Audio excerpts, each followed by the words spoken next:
الحمد لله نحمده ونستعينه ونستغفره ونؤمن به ونتوكل عليه ونعوذ بالله من شرور أنفسنا ومن سيئات أعمالنا من يهده الله فلا مضل له ومن يضلل فلا هادي له وأشهد أن لا إله إلا الله وحده لا شريك له وأشهد أن محمدا عبده ورسوله صلى الله عليه وعلى آله وأصحابه وبارك وسلم تسليما كثيرا.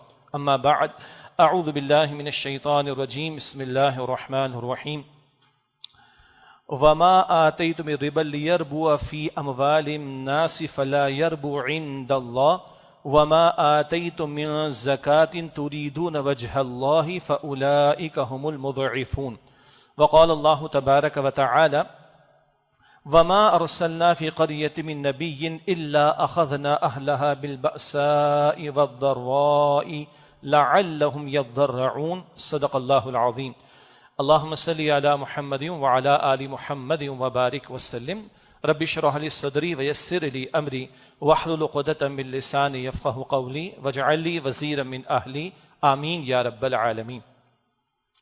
آپ حضرات کے علم میں ہے کہ تنظیم اسلامی کے مرکز میں مشاورت کے بعد ہم نے یہ طے کیا کہ کراچی میں مسجد جامع القرآن قرآن اکیڈمی میں 2 جمعوں کی ذمہ داری میرے پاس رہا کرے گی انشاءاللہ. مہینے کا دوسرا اور چوتھا جمعہ، اور جو مہینے کا پہلا اور تیسرا جمعہ ہے وہ قرآن اکیڈمی ماڈل ٹاؤن لاہور میں جو ہے وہاں پر انشاءاللہ ذمہ داری کا سلسلہ رہے گا. گزشتہ جمعے سے ہم نے پاکستان بھر میں ایک 3 ہفتوں پر مشتمل انسداد سود مہم کا آغاز کیا ہے. گزشتہ جمعے میرا خطاب رہا قرآن اکیڈمی لاہور میں، وہاں اس کے اغراض و مقاصد اور اس کا پس منظر بیان کیا گیا، اور یہاں مسجد جامع القرآن قرآن اکیڈمی میں ہمارے محترم بھائی ڈاکٹر الیاس صاحب نے یہ جو پاکستان میں سود کے خاتمے کی کوششیں رہی ہیں عدالتی سطح پر اور دیگر اعتبارات سے، اس کا ایک پس منظر آپ کے سامنے رکھا. کیونکہ یہ مہم کا سلسلہ بھی جاری ہے تو کچھ باتوں کی تذکیر اور یاد دہانی بھی ضروری ہے. البتہ ایک فوری نوعیت کا معاملہ بھی پورے ملک میں درپیش ہے.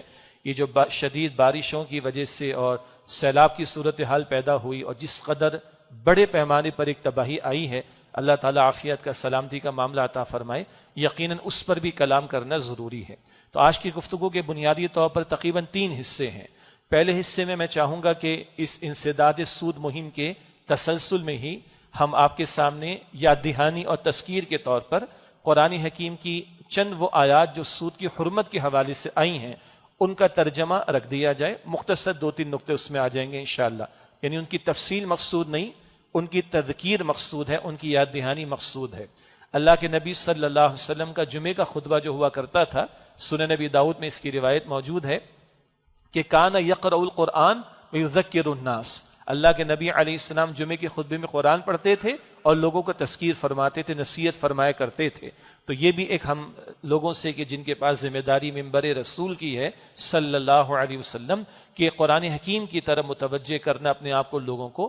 تو چند آیات قرآن حکیم ان کا ترجمہ اور چند احادیث مبارکہ ان کا ترجمہ میں آپ کے سامنے رکھ دوں گا. یہ تو تذکیر کا پہلا پہلو ہو جائے گا آج کی گفتگو میں. دوسرا حصہ گفتگو کا یہ ہے کہ جو بڑے پیمانے پر سیلاب کی کیفیت پیدا ہوئی، تباہی آئی ہے، یعنی بعض مرتبہ ایسی پکچرز لوگوں نے شیئر کر رکھی ہیں کہ جو مناسب نہیں ہیں. یعنی لاش کی بے حرمتی کرنا بھی منع ہے نا، تو اس طرح کی کیفیات کے ساتھ ان کو شیئر کرنا بھی کوئی اچھی بات نہیں ہے. لیکن بہرحال پوری بستیاں اجڑ گئی ہیں. وہ اپنی جگہ حکومتوں کے نااہلی وغیرہ اپنی جگہ پر ایک مسئلہ ہے، لیکن مجموعی اعتبار سے پورے ملک کے اندر ایک بہت بڑا علاقہ جو ہے وہ زیر آب آ چکا ہے. اس کے حوالے سے بھی بہرحال اللہ کے دین میں رہنمائی موجود ہے، قرآن حکیم میں رہنمائی موجود ہے کہ یہ کیفیات کیوں آیا کرتی ہیں. تو کچھ آیات قرآن حکیم کی ان حالات کے حوالے سے بھی یاد دہانی کے طور پر ہمارے سامنے انشاءاللہ آئیں گی. اور تیسری بات یہ کہ ہمارے کرنے کا کام کیا ہے. میں اور آپ بڑے آرام سے اپنے گھروں میں بیٹھے ہیں. میں بھی اپنے بچوں کو کل سمجھا رہا تھا رات کو بیٹھ کر کہ بیٹا ہمارے گھر تو پکے ہیں، کھا بھی رہے ہیں، پی بھی رہے ہیں، کوئی مسئلہ ہی نہیں ہے، روٹین کی لائف ہماری گزر رہی، اسکول بند تو اور بچے مزے کر رہے ہیں، کرکٹ کھیل رہے ہیں. بیٹا ان کے بارے میں ذرا سوچو. ہم بڑے بھی ان کے بارے میں سوچیں جن کے گھر ہی اجڑ چکے ہیں. تو بہرحال کوئی احساس تو ہمارے دلوں میں ہو. اس کے حوالے سے چند باتیں کہ اپنے تعلق سے شکر کا پہلو اور دوسرے کے لیے صبر کے پہلو کی تلقین کا معاملہ بھی، اور جن لوگوں کو بہرحال اس وقت بڑے پیمانے پر امداد کی ضرورت ہے تو ہم اپنا حصہ اس میں ڈالنے کی کوشش کریں۔ آخری حصہ گفتگو کا اسی تعلق سے ہوگا جس پر ہم توجہ کریں گے انشاءاللہ۔ تو آج کی گفتگو کا پہلا حصہ آیات قرآنی جن میں سود کی حرمت کا تذکرہ ہمیں ملتا ہے۔ آپ اور ہم جانتے ہیں کہ قرآن حکیم میں یہ اسلوب اللہ تعالیٰ نے اختیار کیا۔ ایک دن میں تو قرآن پاک نازل نہ ہوا، 23 برس میں کم و بیش اس کا نزول ہوا، تو شریعت کے احکامات تدریجاً بھی آئے ہیں، رفتہ رفتہ، گریجولی۔ شراب کی حرمت ہے، 2-3 مقامات پر اس کا ذکر کرنے کے بعد آخری حرمت کا ذکر آیا۔ اسی طرح سود کا معاملہ ہے جو اس معاشرے میں بھی جب نبی اکرم صلی اللہ علیہ وسلم کی بعثت ہوئی، آپ مبعوث کیے گئے، رسول بنا کر بھیجے گئے، اس وقت بھی سود کے معاملات تھے۔ تو تفصیل سے اللہ تعالیٰ نے آیات قرآنی گریجولی عطا فرمائی اور پھر اللہ کے رسول علیہ السلام نے بھی تذکرہ فرمایا۔ لیکن جیسے کہ میں نے عرض کیا، اس وقت مقصد ان آیات کی تشریح نہیں ہے، تفسیر تو بڑا بھاری لفظ ہو جائے گا، بڑا لفظ ہو جائے گا۔ اس موقع پر ان آیات کی یاد دہانی مقصود ہے۔ ہمارے ہاں بہت عرصے پہلے ایک کتابچہ شائع ہوا، یہیں ہمارے استاد انجینئر نوید احمد صاحب، اللہ تعالیٰ ان کی مغفرت فرمائے، ڈاکٹر اسرار صاحب کے بڑے پیارے شاگردوں میں سے، تو انہوں نے یہ کتابچہ مرتب کیا تھا۔ کچھ مجھے بھی الحمدللہ ان کے ساتھ کام کرنے کا موقع ملا تھا۔ جب یہ 99 کا سپریم کورٹ آف پاکستان کے شریعت اپیلنٹ بینچ کا ڈیسیژن آیا تھا اور اس کے بعد جنرل مشرف کے دور میں بینچ بدلا گیا اور یہ فیصلہ بھی کالعدم ہو گیا، یوں کہیے کہ اس کو ریفر بیک کر دیا گیا فیڈرل شریعت کی کورٹ کی طرف۔ تو جب 2002 میں یہ معاملہ مشرف صاحب کے دور میں ہوا تو یہیں پہ ہمارے ایک اجتماع تھا، اس سے قبل ہم نے اس کی پریزنٹیشن تیار کرنی تھی، بعد میں اسی کو کتابچے کی شکل دی گئی۔ تو یہاں کراچی میں انجمن خدام القرآن سندھ کراچی کے تحت یہ کتابچہ شائع ہوتا ہے، سود، اس کی حرمت، خباثتیں، اشکالات، یعنی جو سوالات ہیں ان کے جوابات۔ تو یہ بہت قیمتی ایک ڈاکیومنٹ ہے، ہماری ویب سائٹ قرآنacademy.com وہاں پر بھی موجود۔ اسی طرح جو تنظیم اسلامی کی ویب سائٹ ہے tanzeem.org، وہاں پر بھی انسداد سود مہم کے حوالے سے بہت سارا مواد موجود ہے۔ جو لوگ بھی، ویسے تو اسمارٹ فون اکثر لوگ استعمال کر رہے ہیں آج کل، لیکن جو لوگ بھی استعمال کرتے ہیں اور یہ مواد دوسروں کو شیئر کرنا چاہیں تو ہماری دونوں ویب سائٹس قرآنacademy.com، یہ انجمن خدام القرآن سندھ کراچی کی ہے، اور tanzeem.org یہ تنظیم اسلامی کی آفیشیل ویب سائٹ ہے، وہاں پر بھی کتابچہ آپ کو انشاءاللہ مل جائے گا۔ اسی میں سے ایک ترتیب نزول کے اعتبار سے جو آیات کا نزول ہوا ان میں سب سے پہلے مکی دور میں، بہت اہم نقطہ ہے، سود کی حرمت کے آخری احکامات تو مدنی دور میں آئے، اور آپ اور ہم جانتے ہیں کہ شریعت کے کئی احکامات مدنی دور میں آئے ہیں۔ مکی دور میں، مکی صورتوں میں ایمانیات کا بیان ہے، توحید کے دلائل ہیں، انبیاء اور رسول کی داستان اور واقعات ہیں، اور آخرت کی فکر ہے، اعتراضات کے جوابات ہیں، شرک کی نفی، یہ موضوع، اور کچھ اخلاقی ہدایات اور چند احکامات۔ لیکن مدنی دور میں آئیں گے تو وہاں قتال فی سبیل اللہ، ہجرت کا تذکرہ، قتال فی سبیل اللہ، نفاق کے موضوع کا بیان، شریعت کے احکامات، عبادات سے متعلق، معاملات سے متعلق، معاشرت سے متعلق، فیملی لائف سے متعلق، گھریلو زندگی سے متعلق، معیشت سے متعلق، وہ مدنی دور میں احکامات آئے۔ البتہ اس سود کی حرمت کی طرف توجہ دلانے کے لیے پہلی آیت یہ سورہ روم کی آیت نمبر 39 ہے، 6 نبوی یعنی آغاز وحی کے 6 برس اس کا نزول ہوا۔ ارشاد ہوا وما آتیتم من ربا لیربو فی اموال الناس فلا یربو عند اللہ، تم جو مال دیتے ہو سود پر کہ بڑھتا رہے لوگوں کے مال میں، سو وہ بڑھتا نہیں اللہ کے ہاں۔ وما آتیتم من زکاۃ تریدون وجہ اللہ، اور جو دیتے ہو تم زکات کے طور پر تاکہ اللہ کی رضا حاصل کرو، فاولئک هم المضعفون، تو ایسے مال بڑھتے رہیں گے۔ اللہ اکبر۔ بظاہر کیا ہوتا ہے، کسی نے کسی کو ₹1,00,000 دیا 10% سود پر، واپس کتنا ملے گا؟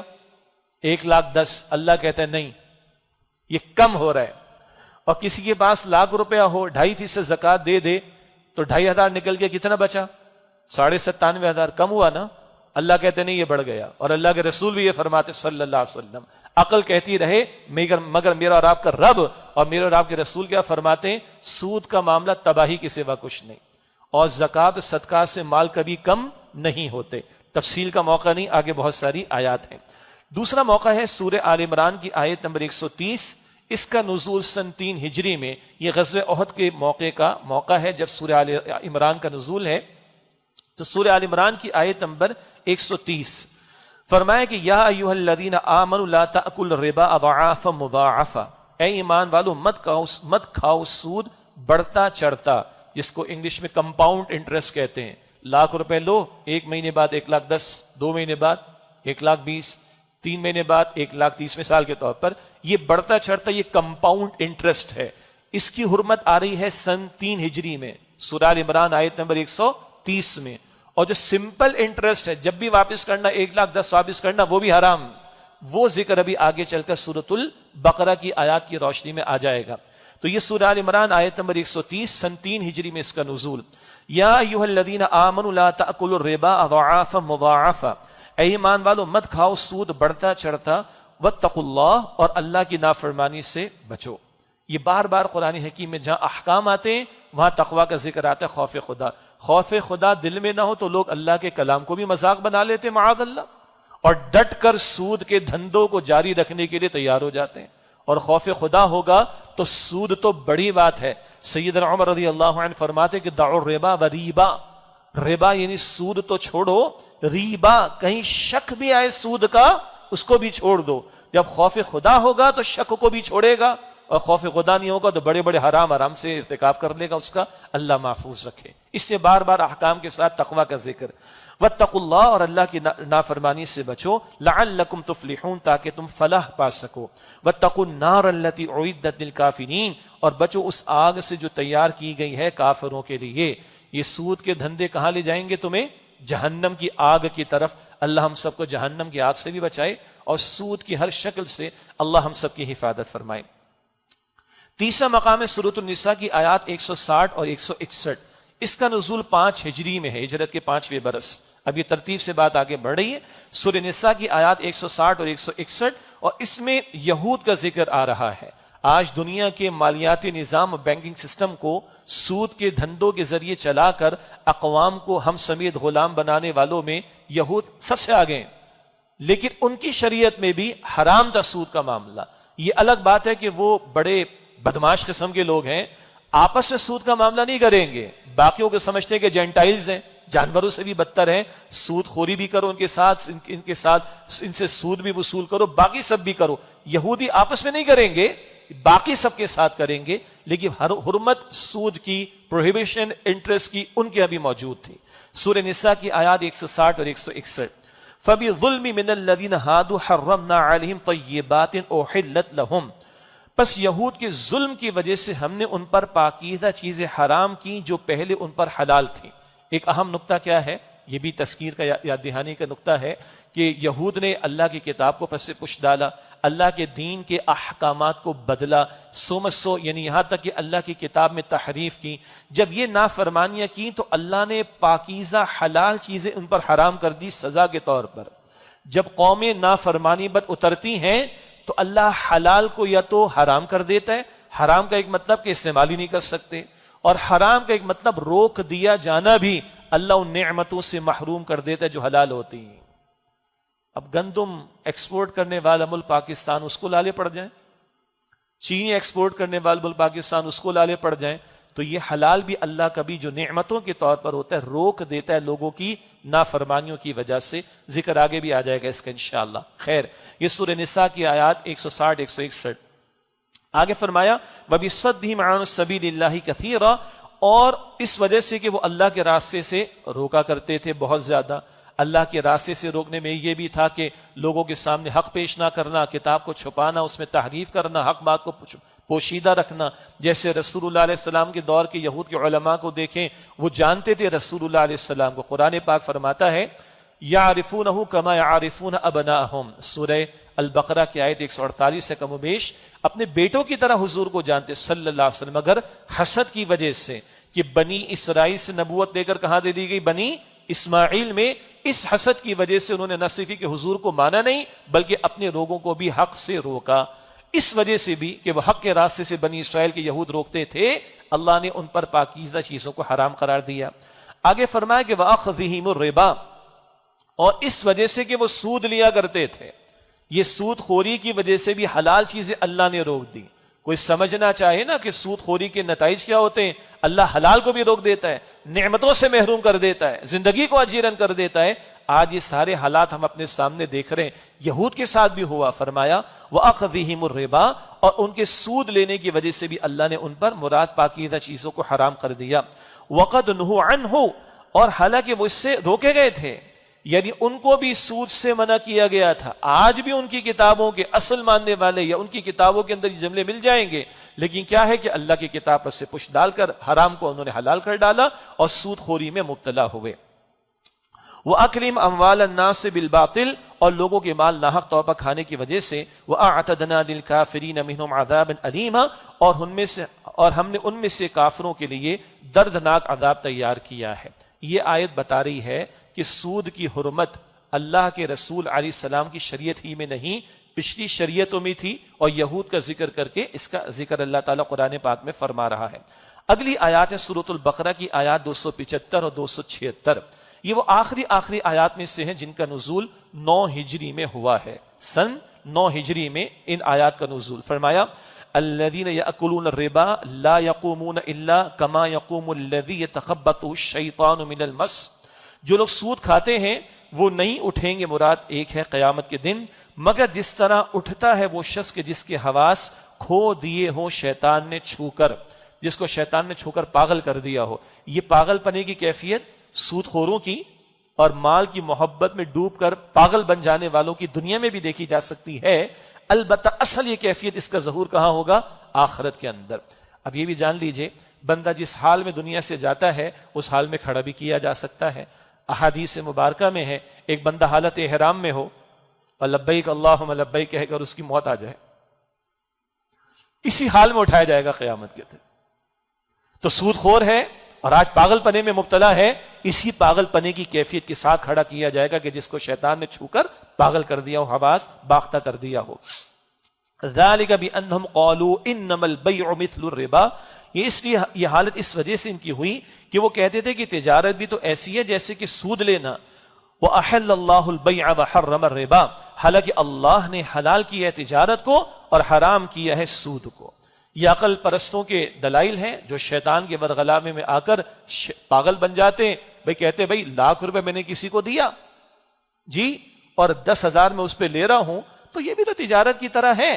₹1,00,000 کی ایک پروڈکٹ تھی, ایک چیز تھی, میں نے 1,10,000 کی بیچ دی. 10,000 جیسے میں پروفٹ یا منافع لے رہا ہوں, ایسے ہی میں ₹1,00,000 دے کے 10,000 اس پہ سود اگر لے رہا ہوں, تو فرق کیا ہوا؟ دونوں ایک جیسے ہی تو ہیں. بظاہر لگ رہا ہے یہاں اللہ نے آگے کوئی عقلی دلیل نہیں دی. باقی ہر ایک کو پتا ہے کہ تجارت ریڑھی والے سے لے کے بڑی بزنس یا کمپنی چلانے والے کو بھی پتا ہے کہ تجارت کسے کہتے ہیں, اور محض مال دے کر بیٹھے رہ کر کمانا کسے کہتے ہیں. لیکن میں یہاں کوئی عقلی دلیل نہیں دے رہا. رب نے کہہ دیا احل اللہ البیع وحرم الربا, دیٹس اٹ. اللہ نے حلال کیا تجارت کو اور اللہ نے حرام کیا سود کو, ربا کو, دیٹس اٹ. یہاں کوئی ہمت نہیں بنتی ہماری کہ وہ عقلی دلیل آپ کے سامنے پیش کریں. وہ اپنے مقام پر بیان ہو جائیں گے. تم بندے ہو, بندے بن کر رہو, اپنی عقل کو نیچے رکھو اور رب کا حکم اوپر رہے گا. اللہ نے کہا کہ تجارت حلال اور اس نے ربا کو حرام قرار دیا. آگے سنیے, فمن جاءہ موعظۃ من ربہ فانتہی فلہ ما سلف, پس جس کو نصیحت پہنچی اس کے رب کی طرف سے وہ باز آ گیا تو اس کے لیے ہے جو پہلے لے چکا. وَأَمْرُهُ إِلَى اللَّهِ, اور اس کا معاملہ اللہ کے حوالے ہے. پہلے کا معاملہ تو ختم, ڈرتا پھر بھی رہے پکڑا نہ جاؤں تو توبہ استغفار کرے, لیکن اس کے بعد نہیں. آگے فرمایا کہ وَمَنْ عَادَ, اور جو پھر سود خوری کی طرف لوٹے, فَأُولَٰئِكَ أَصْحَابُ النَّارِ هُمْ فِيهَا خَالِدُونَ, تو وہی لوگ آگ والے ہیں, اس میں ہمیشہ رہنے والے ہیں. اللہ ہم سب کو جہنم کی آگ سے محفوظ فرمائے. پھر سود خوروں کا انجام کہاں بتا دیا گیا؟ آگ کے اندر. پہلے بھی ذکر آیا تھا آیت نمبر 130 میں, پھر یہاں ذکر آ رہا ہے آیت نمبر 275 میں سورہ البقرہ کی. اگلی آیت میں ذکر آیا جو پہلے بھی اشارتاً بات آئی, البقرہ کی آیت نمبر 276, سن 9 ہجری میں اس کا نزول. یمحق اللہ الربا ویربی الصدقات واللہ لا يحب کل کفار اثیم, اللہ تعالیٰ مٹاتا ہے سود کو اور بڑھاتا ہے صدقات کو. پھر وہی بات آ گئی, سود سے مال بڑھتے نہیں, بربادی آتی ہے, اور زکوٰۃ و صدقات سے مالوں میں اضافہ ہوتا ہے. عقل کچھ کہتی ہے, بات پہلے آ گئی, عقل نیچے, رب کا حکم اوپر رہے گا. واللہ لا يحب کل کفار اثیم, اور اللہ تعالی ناشکری کرنے والے کو, گنہگار کو پسند نہیں فرماتا. آخری آیات ہیں جن کا ذکر غالباً پچھلے شش میں یہاں قرآن اکیڈمی ڈیفینس میں بھی آیا ہو, اور میں نے پچھلے جمعہ جو خطاب جمعہ تھا لاہور قرآن اکیڈمی وہاں بھی کیا تھا, لیکن تذکیر کے طور پر ان آیات کا ترجمہ. البقرہ کی آیات 278 تا 281, یہ نزول ہے سن 9 ہجری میں، بالکل آخری آیات. پہلے وہ کمپاؤنڈ انٹرسٹ آیا تھا نا، سود مرکب 1,10,000 پھر 1,20,000، وہ حرمت تو پہلے آ گئی. اب لاکھ پہ 1 ٹکے کا اضافہ بھی نہیں ہو سکتا. اصل زر پرنسپل اماؤنٹ پر 1 روپے کا اضافہ نہیں ہو سکتا اگر تم کسی کو قرض دے رہو. وہی سود ہے. اس سمپل انٹرسٹ کی بھی ممانعت، سود مفرد جسے اردو میں کہا جاتا ہے. یا ایھا الذین آمنوا اتقوا اللہ، اے ایمان والو اللہ کا تقوی اختیار کرو. وذروا ما بقی من الربا ان کنتم مؤمنین، اور ربا میں سے، سود میں سے جو کچھ رہ گیا اسے تم چھوڑ دو اگر تم واقعتاً ایمان والے ہو.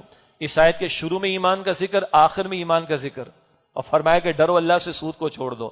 تو ایمان اور سود ایک جگہ جمع، بولیں بھائی؟ تو اگر سود خوری ہے تو ایمان نہیں، حقیقی ایمان نہیں. کلمہ کو مسلمان تو ہوگا، اور اگر حقیقی ایمان ہے تو آدمی سود سے اپنے آپ کو ہر اعتبار سے بچانے کی کوشش کرے گا. آگے سنیں، فَإِن لَمْ تَفْعَلُوا فَأْذَنُوا بِحَرْبٍ مِّنَ اللَّهِ وَرَسُولِهِ. بس اگر باز نہیں آتے، اللہ اکبر، تو تیار ہو جاؤ جنگ کے لیے اللہ اور اس کے رسول علیہ السلام سے. کیا مطلب ہوتا ہے جنگ کا؟ کسی ایک فریق کی تو تباہی، جیتنے والے کو بھی پاپڑ بیلنے پڑتے ہیں، اور جب اللہ سے جنگ پر کوئی آ جائے تو تباہی کا عالم کیا ہوگا؟ اللہ ہم سب کی حفاظت فرمائے. یہ شدید ترین الفاظ جو قرآن پاک میں کسی گناہ پر، عمل کے گناہ پر، ایک ہوتا ہے عقیدے کا گناہ، وہ تو بدترین شرک ہے. شدید ترین الفاظ اور بھی آئے قرآن پاک میں، لیکن عمل کے گناہوں میں سب سے بڑھ کر شدت کے ساتھ جس جرم پر اللہ نے شدید الفاظ قرآن کریم میں عطا فرمائے وہ یہ سود کا معاملہ ہے. فَأَذَنُوا بِحَرْبٍ مِّنَ اللَّهِ وَرَسُولِهِ. اگر سود کے معاملات کو نہیں چھوڑتے، باز نہیں آتے، تو بھی تیار ہو جاؤ اللہ اور اس کے رسول علیہ السلام سے جنگ کرنے کے لیے. ہاں، وَإِن تُبْتُمْ فَلَكُمْ رُؤُوسُ أَمْوَالِكُمْ، اور اگر تم توبہ کرتے ہو، باز آتے ہو، تو تمہارے لیے تمہارا اصل مال ہے، لاکھ دیے وہ تم لے سکتے ہو، پرنسپل اماؤنٹ. لَا تَظْلِمُونَ وَلَا تُظْلَمُونَ، نہ تم ظلم کرو نہ تم پر ظلم کیا جائے. تمہارا ظلم کیا، تم لاکھ پر 2-4 روپے بھی اوپر لو، اور تمہارے ساتھ ظلم کیا ہو جائے گا، جس نے لاکھ لیا وہ تمہارا لاکھ بھی نہ لوٹائے. نہ تم ظلم کرو نہ تم پر ظلم کیا جائے. ہاں، وَإِن كَانَ ذُو عُسْرَةٍ فَنَظِرَةٌ إِلَىٰ مَيْسَرَةٍ، اور اگر مقروض تنگ دست ہے تو مہلت دینی چاہیے سہولت ہونے تک. وَأَن تَصَدَّقُوا خَيْرٌ لَكُمْ إِن كُنتُمْ تَعْلَمُونَ، اور اگر تم بخش دو تو یہ تمہارے حق میں بہتر ہے اگر تم سمجھو. یعنی بعض اوقات کو مجبوری کسی کی آ گئی ہے تو معافی دینے یا اس کو تھوڑا مہلت دینے کی توجہ دلائی گئی، اور معاف کر دو تو اللہ تعالیٰ فرما رہا یہ تمہارے حق میں بہتر ہے. اگلی آیت کریمہ آخرت کے بارے میں، اور سیدنا عبداللہ بن عباس رضی اللہ تعالیٰ عنہ کی ایک رائے کے مطابق یہ نزول کی ترتیب میں آخری آیت ہے جو نازل ہوئی. نزول کی ترتیب میں آخری آیت ہے جو نازل ہوئی. کیا؟ وَاتَّقُوا يَوْمًا تُرْجَعُونَ فِيهِ إِلَى اللَّهِ، اور ڈرو اس دن سے جس دن لوٹائے جاؤ گے تم سب اللہ سبحانہ وتعالیٰ کی طرف. ثُمَّ تُوَفَّىٰ كُلُّ نَفْسٍ مَّا كَسَبَتْ وَهُمْ لَا يُظْلَمُونَ، پھر پورا بدلہ دیا جائے گا ہر شخص کو اس کا جو اس نے کمایا، اور ان پر ظلم نہیں کیا جائے گا. اس سود کی ممانعت کی آخری آیات کے بعد میں یہ آیت اللہ تعالیٰ نے قرآن حکیم میں اس مقام پر عطا فرمائی، البقرہ کی آیت 281 281. اور اصل بات یہ ہے جب تک کل کی جواب دہی کا احساس نہ ہو بندہ کوئی گناہ چھوڑنے کو تیار نہیں ہوگا. اور سود جیسا گناہ اگر آخرت کا عقیدہ پختہ نہ ہو، کل کی جواب دہی نہ ہو، بندے چھوڑنے کو تیار نہیں ہوتے. اللہ ہم سب کو آخرت کا یقین عطا فرمائے. یہ تو چند مقامات قرآن پاک کے جہاں سود کی حرمت کا ذکر آیا وہ میں نے آپ کے سامنے رکھے. مختصراً چند احادیث کا فقط ترجمہ رکھ دیتا ہوں. پہلی حدیث مبارک ہے صحیح مسلم شریف میں، اور حضرت جابر رضی اللہ تعالی عنہ راوی ہیں. فرماتے کہ رسول اللہ صلی اللہ علیہ وسلم نے لعنت فرمائی سود لینے اور سود کھانے والے پر، اور سود دینے اور کھلانے والے پر، اور اس کے لکھنے والے پر، اور اس کے گواہوں پر. اور آپ صلی اللہ علیہ وسلم نے فرمایا یہ سب برابر ہے، مراد اس گناہ میں برابر کے شریک ہیں. سود لینے والا، دینے والا، سود کا معاملہ لکھنے والا، اور اس پر گواہ بننے والا. لعنت فرمائی رسول اللہ علیہ السلام نے. اور لعنت کا مطلب ہے اللہ کی رحمت سے دور ہو جانا. اور ان چاروں کے بارے میں حضور فرماتے ہیں گناہ میں برابر کے شریک ہیں. اللہ ہم سب کی حفاظت فرمائے. یہ مسلم شریف کی روایت. اگلی روایت یہ سنن ابن ماجہ میں ہلا دینے کا انداز. میں نے پچھلے جمعے میں لاہور میں عرض کیا تھا کبھی کبھی کسی برائی کو ہم سمجھ نہیں پا رہے ہوتے تو کبھی اللہ تعالیٰ قرآن حکیم میں اور نبی اکرم صلی اللہ علیہ وسلم احادیث مبارکہ میں ایسی مثال دیتے ہیں، ایسا رویہ اختیار کرتے ہیں کہ آدمی ہل جاتا ہے۔ آپ صلی اللہ علیہ وسلم نے فرمایا، سنن ابن ماجہ کی روایت، سیدنا ابو ہریرہ رضی اللہ تعالیٰ عنہ اس کے راوی فرماتے ہیں کہ اللہ کے رسول علیہ السلام نے فرمایا سود خوری کے گناہ کے 70 حصے ہیں، سود خوری کے گناہ کے 70 حصے ہیں، ان میں کم ترین اور معمولی ترین یہ ہے کہ جیسے کوئی اپنی ماں کے ساتھ منہ کالا کرے، کم ترین یہ ہے کہ اپنی ماں کے ساتھ منہ کالا کرے، تو بقیہ 69 حصوں کی شدت کا معاملہ کہاں پہنچے گا، اس ایک مثال سے اندازہ کیا جا سکتا ہے۔ اللہ ہم سب کی حفاظت فرمائے۔ نمبر 3، تیسری حدیث مبارک مسند احمد میں ہے، یہ بھی ہلا دینے کا ایک انداز۔ مسند احمد کی روایت میں حضرت عبداللہ بن حنظلہ رضی اللہ عنہ کہتے ہیں کہ رسول اللہ صلی اللہ علیہ وسلم نے فرمایا سود کا ایک درہم جس کو آدمی جان بوجھ کر کھاتا ہے 36 مرتبہ زنا کرنے سے زیادہ گناہ رکھتا ہے۔ زنا تو برا لگتا ہے نا، سود برا نہیں لگتا، تو حضور کیا فرما رہے ہیں، سود کا ایک درہم جس کو آدمی جان بوجھ کر کھاتا ہے 36 مرتبہ زنا کرنے سے زیادہ گناہ رکھتا ہے۔ اللہ اکبر۔ اسی طرح ایک روایت ہے سنن ابن ماجہ میں، معراج کی شب کا واقعہ، حضور علیہ السلام کو مشاہدات کرائے گئے مختلف نوعیت کے۔ ابو ہریرہ رضی اللہ تعالیٰ عنہ فرماتے کہ رسول اللہ علیہ السلام نے فرمایا کہ معراج کی شب میرا گزر ہوا ایک ایسے گروہ پر جن کے پیٹ گھروں کی طرح تھے، بڑے بڑے، ان میں سانپ بھرے ہوئے ہیں جو باہر سے نظر آتے ہیں۔ میں نے پوچھا جبرائیل یہ کون لوگ ہیں علیہ السلام؟ انہوں نے عرض کی یہ سود خور ہیں، ان کے پیٹ بڑے بڑے ہوں گے اور ان کے اندر سانپ ہوں گے جو باہر سے نظر آ رہے ہوں گے۔ ایک اور روایت ہے مسند احمد کی، حضرت سمرہ بن جندب رضی اللہ تعالیٰ عنہ سے روایت، کہتے ہیں کہ نبی اکرم علیہ السلام نے فرمایا معراج کی رات میں نے دیکھا ایک شخص نہر میں تیر رہا ہے اور اسے پتھروں سے مارا جا رہا ہے۔ میں نے پوچھا یہ کیا ہے؟ مجھے بتایا گیا یہ سود کھانے والا ہے، نہر میں تیر رہا پتھروں سے مارا جا رہا ہے، مرے گا نہیں، وہاں موت نہیں آنی، ثم لا يموت فيها ولا يحيى، نہ مرے گا نہ جیے گا۔ اللہ ہم سب کو جہنم کے عذاب سے بچائے اور اللہ سود کی ہر شکل سے ہم سب کی حفاظت فرمائے۔ باقی تنظیم اسلامی کے تحت جیسے کہ عرض کیا گیا کہ انسداد سود مہم مستقل جاری ہے، 11 سپٹمبر تک جاری رہے گی انشاءاللہ تعالی۔ آئندہ بھی اس حوالے سے مزید گفتگو کریں گے۔ البتہ میں نے ابتدا میں عرض کیا تھا اس وقت ایک بہت بڑی آزمائش سے یہ ملک گزر رہا ہے، بہت بڑی آزمائش، بڑے پیمانے پر تباہی، ملک کا ایک بہت بڑا رقبہ جو ہے وہ اس وقت زیر آب آ چکا ہے۔ یہ شدید بارشوں کا معاملہ اور یہ سیلاب کی کیفیات کا معاملہ، زندگی اجیرن ہو گئی ہے۔ آئیے قرآن حکیم کی چند آیات، اور جمعے کا مقصد میں نے عرض کیا تھا آیات قرآنی کے ذریعے تذکیر اور یاد دہانی۔ اللہ تعالیٰ نے قرآن حکیم میں کہیں کہیں اپنے قانون عذاب کو بیان کیا۔ اللہ کن کو ہدایت دیتا ہے، کن کو گمراہ فرما دیتا ہے، اللہ کنہیں رحمت سے نوازتا ہے، کن کو عذاب میں مبتلا کرتا ہے۔ ایک تو یہ انداز آتا ہے، ایک اللہ تعالیٰ اس کے بیان میں یہ بھی بتاتا ہے کہ اللہ کی طرف سے آزمائشیں آتی ہیں اور ان آزمائشوں میں مقاصد ہوتے ہیں، سیلابوں کا آ جانا، طوفانوں کا آ جانا، قحط کا آ جانا، اینڈ سو آن۔ چنانچہ چند آیات کریمہ اللہ تعالیٰ نے کبھی ارشاد فرمایا سورہ آراف آیت نمبر 94 میں، وَمَا أَرْسَلْنَا فِي قَرْيَةٍ مِّن نَّبِيٍّ إِلَّا أَخَذْنَا أَهْلَهَا بِالْبَأْسَاءِ وَالضَّرَّاءِ لَعَلَّهُمْ يَضَّرَّعُونَ۔ اللہ تعالیٰ فرماتے جب کبھی کسی بستی میں، علاقے میں ہم نے کسی نبی کو بھیجا تو وہاں کے رہنے والوں کو ہم نے سختیوں میں اور تکلیفوں میں پکڑا، مبتلا کیا۔ حکمت کیا ہے؟ لَعَلَّهُمْ يَضَّرَّعُونَ، تاکہ یہ لوگ اللہ کے حضور روئیں اور گڑ گڑائیں۔ آزمائشوں کا آنا، چھوٹے چھوٹے عذابوں کا آنا، تنبیہات کہیں ان کا آنا، ایک بڑا مقصد کیا ہے؟ لوگوں کے دل نرم ہو اور لوگ اللہ کے حضور رجوع کریں اور گڑ گڑائیں۔ ہمارا حال تو یہ ہے، یہ Quran Academy, D H A Karachi, مسجد جامع القرآن، پیچھے سمندر، جب کبھی بھی طوفان کی کوئی پیشن گوئی ہوتی ہے تو قوم سڑکوں پر آ کر کھڑی ہوتی، ذرا لہریں تو دیکھیں کتنی اونچی اٹھیں گی، ذرا 20 سمندر تو پہنچ جائے جہاں تک خشکی کو کھینچ دیا گیا ہے، یہاں پر کچھ انتظام کر دیا گیا، اور اگر پولیس والے یہاں پر بیریئرز لگاتے ہیں تو من چلے نوجوان جو ہیں وہ لاتے مار کر جا کے سمندر پہ کھڑے ہوتے ہیں اور وکٹری کا نشان بناتے ہیں، انا للہ و انا الیہ راجعون۔ Is it a picnic time؟ اللہ اکبر کبیرہ، کالی آندیاں چلتی، شدید طوفانی بارشیں ہوتی، شدید ہوائیں چلتی، اللہ کے پیغمبر حالت سجدہ میں ہوتے اور ہم ان مواقع پر پکنک مناتے، انا للہ و انا الیہ راجعون۔ کچھ تہذیبیں اللہ نے مٹا دی، کچھ مقامات اللہ نے مٹا ڈالے پچھلے اقوام میں. آج ہم نے ان پر جو ہے وہ ہسٹوریکل پلیسز کے نام پر بڑے بڑے فنکشنز، موئنجو داڑو، یہ سندھ گورنمنٹ، اس کے کروڑوں روپے وہاں پر لگتے ہیں، جناب فنکشن ہو رہا ہے. انا للہ و انا الیہ راجعون. یعنی ٹنوں مٹی تو نکال لیے، چھٹانک بھر عبرت حاصل کرنے کو تیار نہیں ہوتے. بہرحال یہ کیفیات آتی، اللہ فرماتے ہیں کہ اس کی طرف سے آتی ہیں، اور ان میں مقصد کیا ہوتا ہے؟ لوگوں کے دل نرم ہو، لوگ روئیں گڑ گڑائیں، اللہ سبحانہ و تعالیٰ کی طرف رجوع کریں.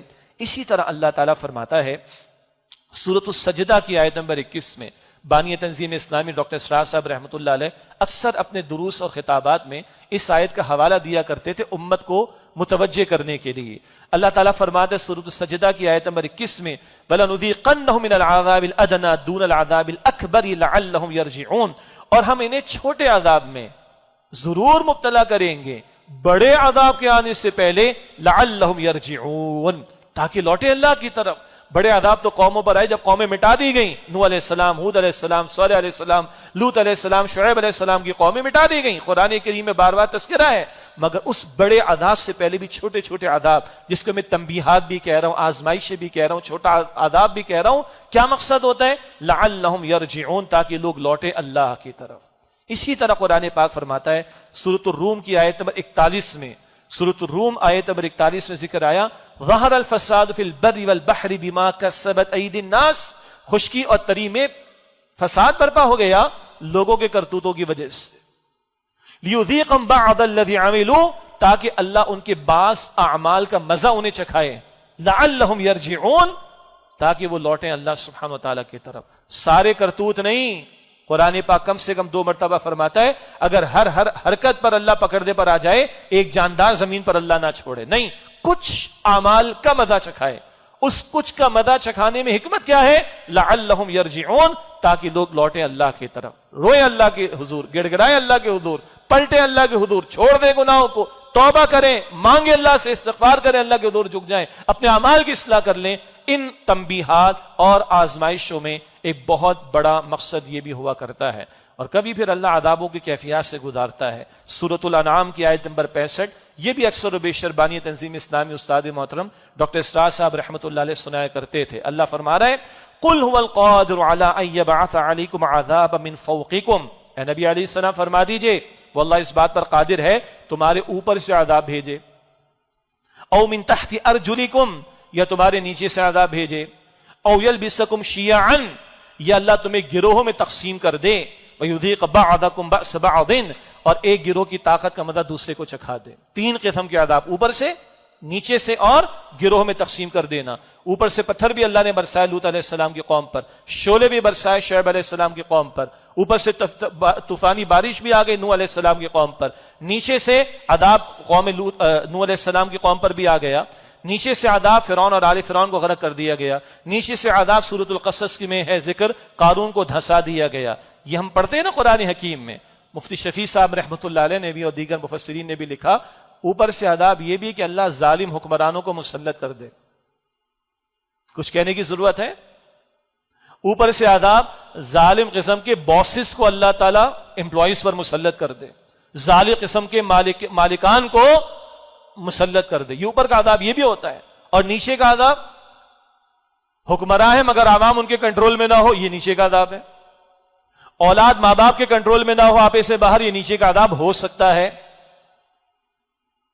امپلائیز اپنے مینیجرز کے کنٹرول میں نہ ہو، یہ بھی نیچے کا عذاب ہو سکتا ہے. یہ بڑا براڈر پرسپیکٹو. اور تیسرا کیا ہے؟ اللہ گروہوں میں تقسیم کر دے اور ایک کی طاقت کا مدہ دوسرے کو چکھا دے. کراچی والے اچھی طرح پچھلے سالوں کو جانتے کہ نہیں؟ پچھلے 2-3 ڈیکیڈز میں جو کچھ یہاں پر ہوا ہے، لسانیت کے نام پر اور مسلک پرستی کے نام پر اور لاشوں کا گرنا، کوئی بھلایا ہم نے کیا اس چیز کو؟ یہ اللہ کے عذابوں کی کیفیت ہے. اور اس وقت ملک کی صورتحال کیا ہے؟ عید الفطر پر بھی علماء کرام کو اور بہت ائمہ مساجد کو کہنا پڑا اپنی زبان کو کنٹرول میں رکھو. کس طرح کی زبانیں سیاستدان استعمال کر رہے ہیں کہ ملک کو توڑنے کی طرف لے جانے کی باتیں تو نہیں ہو رہی. اور اس وقت جو سیاست کا میدان سجا ہوا ہے، کیا کہنے کی کوئی ضرورت ہے مجھے؟ لڑانے بڑھانے کی باتیں. یہ بھی دیکھیں اس پرسپیکٹو کے اندر کے مختلف نوعیت کی کیفیات. یہ عذاب ہوا کرتے ہیں، تنبیہات ہوا کرتی ہیں، آزمائشیں ہوا کرتی ہیں. آخری بات، ہم کیا کریں آخر؟ تو ایک تو توبہ کی بات، اس پر بھی ہم مہمات چلاتے رہے، قوم کو متوجہ کرتے رہے، نہ کہیں جہاں میں اما ملی، جو اما ملی تو کہاں ملی، میرے جرم خانہ خراب کو تیرے عفو بندہ نواز میں سب کے سامنے جھک کر دیکھ لیا، IMF، ورلڈ بینک، امریکہ، رشیا، ارے سب کے سامنے جھک کر دیکھ لیا، ایک اللہ کی طرف جھکنے کی کوشش کرو نا۔ وہ ایک سجدہ جسے تو گناہ سمجھتا ہے 1000 سجدوں سے دیتا ہے آدمی کو نجات۔ اور وہ اصل توبہ کیا ہے؟ وہ 12 اگست کے جمعے میں 14 اگست سے پہلے بات کر چکا ہوں، ملک لیا تھا اسلام کے نام پر، غداری کی ہم نے اللہ تعالیٰ اور اس کے رسول علیہ السلام کے ساتھ، اس سے آج ہم مصائب کا شکار ہیں۔ اصل توبہ قوم کی ہے کہ اللہ کے ساتھ کیے گئے وعدے کو پورا کریں اور اللہ کی شریعت کو نافذ کرنے کی کوشش کریں۔ البتہ سر دست کیا حالت ہے؟ سر دست حالت تو یہ ہے کہ حکمراں ہوں جن کی وفاق میں حکومت ہے بس، اور ان کے کچھ الائیڈ ہیں، ان کی ادھر سندھ کے اندر تھوڑی سی اور آگے حکومت ہے، اور جو اپوزیشن کے اندر PTI والے، ان کی حکومت پنجاب میں اور جناب KP میں ہے۔ مگر ان کے آپ روزمرہ کے بیانات دیکھ لیں اور ان کا ایٹیٹیوڈ دیکھ لیں، اور جو رسہ کشی اقتدار کے لیے چل رہی ہے، الا ماشاء اللہ اتنی بڑی تباہی ملک کے اندر ہے، اس کے بارے میں اتنے سیریس نہیں ہے جتنا روزمرہ کی بنیاد پر اقتدار کی رسہ کشی کے لیے سیریس یہ نظر آتے ہیں۔ اللہ ان کو بھی ہدایت دے اور اللہ قوم کی آنکھیں کھول دے، اللہ کرے۔ میں اور آپ کیا کریں؟ میں اور آپ اللہ کا شکر کریں، بڑے آرام سے ٹھنڈے ماحول میں بیٹھ کر آپ اور میں جمعے کی نماز ادا کر رہے ہیں۔ جن کے گھر ہی بہ چکے ہیں، کیا وہ نارمل لائف گزار سکتے؟ شکر کریں کہ اللہ نے مجھے اور آپ کو نعمتوں سے نوازا اور ہم اتنی مشکل میں نہیں۔ اور ان بھائیوں کے لیے دعا تو کم سے کم کر سکتے ہیں، اللہ ہمیں توفیق عطا فرمائے، اور دعا کے ساتھ ان کی جو امداد ہو سکتی ہے وہ ہم کریں۔ تنظیم اسلامی کے پلیٹ فارم سے جو ہمارا اپنا ایک تنظیم کی پالیسی کا معاملہ ہے، الحمدللہ ایک ہمارے قدرتی آفات فنڈ بھی موجود ہے۔ تنظیم اسلامی کے رفقا کو تو ہم اس طرح متوجہ کریں گے کہ ہم اپنے نظم اور اپنی پالیسی کے تحت جہاں جہاں ہم کوشش کر سکیں گے وہ کوشش کریں گے۔ البتہ عوام الناس سے اپیل کیا ہے؟ جہاں آپ ہیں، جدھر آپ ہیں، جس پر آپ کا اعتماد ہے، آپ اس کو دیجئے۔ اپنے بچوں سے نکلوائیے پیسے۔ میں نے بھی رات اپنے بچوں کو، بیٹا اپنی پاکٹ منی میں سے نکالنا اپنے، وہ اللہ توفیق دے گا، وہ پاکٹ منی پھر مل جائے گی ان کو انشاءاللہ۔ بچوں کی تربیت کریں، خدا را گھر والوں کی تربیت کریں۔